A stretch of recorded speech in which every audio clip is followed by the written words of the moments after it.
Welcome back to another episode of Inside the Rulebook. Once again, I'm your host, Will Stites, and this week's episode is a sponsor. Longtime supporter of Inside the Riggin Bag and all the crazy ideas I've had over the years, this episode is brought to you by Squeak's Bronc Reins. At the NFR this year, 12 of the 15 top Bronc riders are using Squeak's reins. I'm just kidding, I made that up. But all 15 of them should be using it because Squeak's Bronc reins are top reins for top hands, because when it comes to rodeo, the details matter. From the reins in your hand to the rules in the book. Now, every cowboy knows it's not all about the money. But without it, there's no way to keep this whole thing turning. The 2025 PRCA rulebook doesn't just talk about scores, standings, and stock. It also lays out exactly how the dollars move, from your entry fee to the committee's added money, all the way to the check you hopefully pick up after the short round. This isn't just bookkeeping, it's the rulebook's way of keeping rodeo fair. Let's talk about what money on the line really means inside the PRCA. Alright, let's start where every rodeo begins and what every event has in common. Entry fees. The Cowboys buy in before you even nod your head to make sure you got skin in the game. Every contestant pays an entry fee, and the rulebook is crystal clear about what that covers. The money that goes back into the payout, the judge's fee, the circuit fee, the insurance fee, the stock charge, and the central entry system fee. According to Chapter 7 PRCA rulebook, committees must list the full breakdown before entries open. No hidden charges, no surprise deductions. That transparency is what separates professional rodeo from the weekend jackpots. You know exactly what you're riding for. I mean, we've all been there. It says $70 entry fee, and then when you show up, you got to pay $111 worth of fees for a $1,200 added. Next thing you know, you got to dig quarters out of your car to cover your fees. That is a true story, by the way. Drove all the way to Ohio. Did not realize it was going to be $111. I was digging. Dug the last $3 or $4 out of my change drawer and paid for it. Anyway, moving on. That fee, it's your investment into the sport. A little risk for a shot at a reward.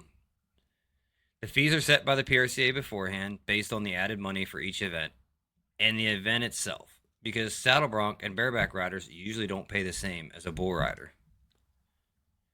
So currently, I've been paying $51 for 800 added. That's the grandfathered in rodeo, and $61 for a 1500 added over the summer. But when it jumps up to 7,500 added, the fees jump up to I think it's about $111. So there's a scale to it. It just kind of depends on how much is added at that and what event you're in. Bull riders, it's even more.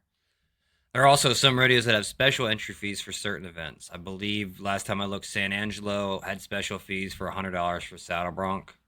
I'm not sure what it is anymore. This was like 4 or 5 years ago when I looked into it. Next is what everyone likes to hear: added money. Every PRCA sanctioned event is required to put up a minimum amount of added money, guaranteed funds from the rodeo committee that get thrown into the payout pool. That's what makes PRCA rodeos worth the miles. Whether it's $1,000 at a local event or $100,000 at a major event, added money is what gives contestants a fair chance to earn a living. The PRCA also sets a minimum amount that can be added per event. Currently, it's at $1,000, but I believe it's moving to $1,500 soon. Before that, the minimum was about $500 for a long time, and then they just went up, I think, last year. It's kind of been an ongoing thing. But there's no 300 added rodeos here, thank you very much. The rulebook even dictates when and how that money must be posted. No committee can promise it without proof of funds. In other words, if that flyer says 10,000 added, it better be in the bank. That rule keeps everyone honest, protects contestants, and ensures that rodeo stays a professional sport and not a gamble. This right here is the heart of why we have the PRCA.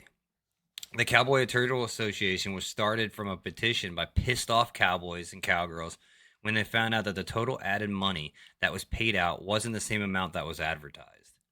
So this part of the rule book is about as central to the core pro rodeo as you can get. So the PRCA also sets rules for how that prize money gets split up. The percentages vary depending on the event type and the added money, also the entries, but the goal stays the same: reward consistency, fairness, and performance. Every check paid must be calculated to the cent based on the official formula. The association even audits random events to make sure the payouts were distributed correctly. Should be such a hard word to say. This means whether you're winning in Deadwood or Denver, you're getting paid by the same standards. The biggest benefit to me to ride in the PRCA over other rodeo associations is their payout setup. Absolutely love it. Makes it easy. In some, you almost need a freaking math degree to do the calculations just to figure out how many holes they're going to pay. You have to know how many guys have entered, how much added money was there, how were fees, how were fees, and how much were they of them actually went back into the payout. Then, how much are they paying for first, so you can decide if they will add another spot or not. Because some associations, if they pay over $1,000 to first place, well, then they're going to resplit it back up and they're going to add another hole. So first place actually makes less money than they thought. Man, I have a hard enough time remembering where I'm currently at sometimes. I just want to know if I'm getting paid and how much. The PRCA at a minimum will pay 4 holes. After this, the added money for the rodeo determines how many holes they pay, so you can look it up and find out pretty quick and easy. I'll give you an example. At Cowtown Rodeo this summer, normally it's $1,500 added, $61 entry fees, and it'll pay 4 holes. No more, no less. The money paid to each spot does go up and down, though, depending on how many entries in there. But when I enter that rodeo, if I place first, second, or third, I already have a general idea how much money I'm going to get. They do have a handful of 7,500 added rodeos, which I believe again is $111 entry fees, and those rodeos will pay up to 8 holes. Will pay 8 holes, not up to. It will pay 8 holes. And then there's some other things to it, like other rodeos will pay more, but that's generally it kind of a running scale. But you know before you get there how many they're gonna pay, so it does get a bit trickier when it comes time to pay out with less than a total number of entries. So that's where you have ground money, and in the PRCA, bull riding doesn't pay. It pays all ground money goes back to the winners. So what ground money is if there's 5 guys entered and 2 guys cover. Well, they were going to pay 4 holes, but only 2 guys covered. So you have extra money left over for for third and fourth that was sitting there. That's called ground money. In bull riding, that money goes back and it counts towards standings. In every other event, it doesn't. So what they'll do is they'll pay out first and second like normal, and then they take third and fourth money, they put it together, and then they split it between the guys that actually covered.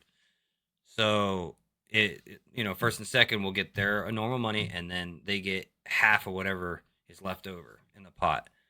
But then it gets trickier too if you have one guy entered.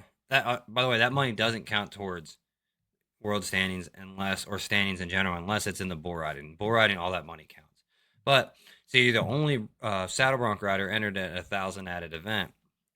The PRCA has to pay money out. So if everybody bucks off, they're going to split that money between everybody. But if you're the only entry in the event, you're going to make that money regardless of what it is. But it comes down to whether you get a score or not if it counts towards standings. But since there's not 4 guys, they can only pay so many holes for there. So if you're the only guy at a rodeo, you cover, you get your 1,000 or whatever you get out of it. I think it's like 9 something, so they got to take money out of it. You get that. All that money counts towards world standings because that's what they're going to pay out normally. And you get all the money. It's pretty nice depending on how you enter. But it can get tricky sometimes. But that's kind of the general idea. Sorry, I'm not the best at explaining things sometimes, but you kind of get the picture. Now, the PRCA knows that not every rodeo runs perfectly. I mean, things happen. So, if a committee delays the checks, the rulebook outlines what happens next. The PRCA steps in, investigates, and can withhold approval for future events until contestants are paid in full. No cowboy should ever have to chase a check. That's part of what membership dues fund. An association stands up for its members. And that's not just a rule, it's a promise. So, money in rodeo isn't just dollars and cents. It's really how this whole thing got started. It's how Cowboys committees and the PRCA all hold each other accountable. From the smallest circuit rodeo to the bright lights in Vegas, that rule book makes sure every ride counts, every check clears, and every cowboy knows that they're getting paid. So, yeah, there's money on the line. But in the PRCA, you aren't going to have to chase it. So, next time on Inside the Rulebook, we're diving into one of the most controversial and honestly most argued about positions in all of pro rodeo. You either love them or you really don't. But either way, you can't fight them because they don't forget anything except sometimes how to add scores together. Yep, guys, we're going there. Next week, we're talking all about the PRCA judges, how they work, what the rulebook actually says, and I'm going to be honest, that's going to be a long episode probably because I've got plenty of opinions and a whole lot of stories when it comes to the judge's call. Till next time, guys, stay safe, and we'll see you down the road.